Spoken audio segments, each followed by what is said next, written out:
Hello my friends, my name is Michael James Meddy.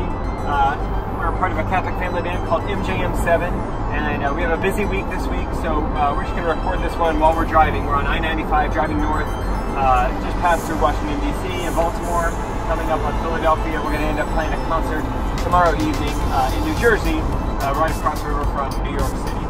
So I wanted to get this out to you, and this is our weekly video segment we call Why Does It Matter? And I'm here with my daughter, Gabriella. And Gabriella and I just read through the readings. Actually, Gabriella read them and I just listened while I was driving here. And Gabriella, why don't you explain what happened in the Gospel? So the Gospel is the story of the Transfiguration, that Jesus goes up onto the mountain and the disciples promptly fall asleep. And while they're asleep, Jesus is praying. And while he's praying, his face changes and his clothes become dazzling white. And the disciples wake up because it's kind of hard not to wake up whenever there's bright light. Yeah, it's like a laser light show that's going on right there, and the disciples are like totally falling asleep. So they finally wake up, and Jesus is talking with two Old Testament prophets, Moses and Elijah. And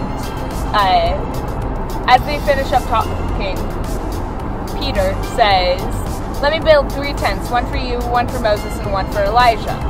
And as he's talking, a cloud comes over, and they're all very frightened because who wouldn't be? You're sitting in a cloud.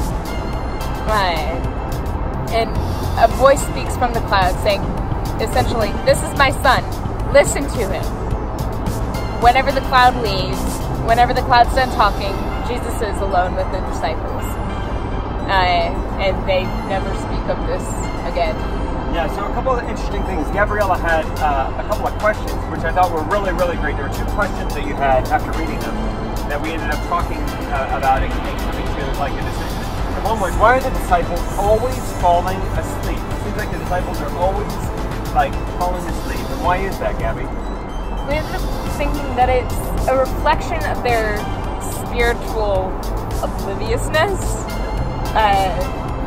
That in times of great significance, the disciples are kind of along for the ride, that they're not paying attention at all, that they miss a lot of stuff.